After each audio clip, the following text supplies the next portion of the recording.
The next layer is the government's debt. Right now, the US has $40 trillion of debt, an obscene amount of money.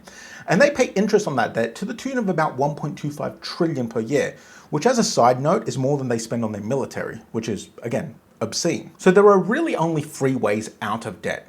Option one is you grow your way out of it. But you can't grow your way out of debt this big, not unless you raise taxes and cut spending, which is just not going to happen because any president who does that is going to lose the election. Option two is you default.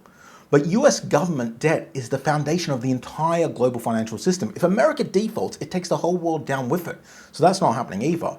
Option three is you print so much money that the debt becomes meaningless. See, if you control the printers and you have $40 trillion worth of debt and you just print $40 trillion, technically you pay off your debt. Bit of a problem though, the hyperinflation we've been talking about. But really, that's the only option they have. Now, look, they're not going to literally print $40 trillion. They don't need to wipe all of the debt off in one go. They just need to print enough money that the debt becomes smaller compared to how much money they have now. And we all know that they're going to pick this route because every government in history that has gotten itself into this position has landed on the same answer.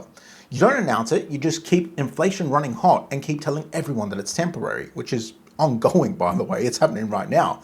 So if you save $10,000 in the year 1999, it'd be worth about $5,000 now in terms of what you can buy. I'll give you a better example, a more recent one. If you saved $10,000 3 years ago, it'd be worth around about $9,200 in terms of what you could buy with it. That's because they keep printing money to devalue their debt, but it also ends up devaluing your money, obviously. And how do they do that?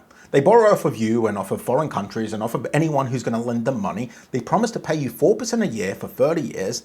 They then print enough money that inflation runs at 5%. So you get your 4%, but everything you buy goes up by 5%. So you're going backwards by 1% a year, and they're going forwards by 1% a year, every single year for 30 years, and you're just going along with it because you agreed to it in writing. Quick thing before you go, I've written a free guide called How to Retire Before 2036. It's a full 10-year plan for anyone starting late. Get out of debt, invest properly, retire on time. Free download, link in the description.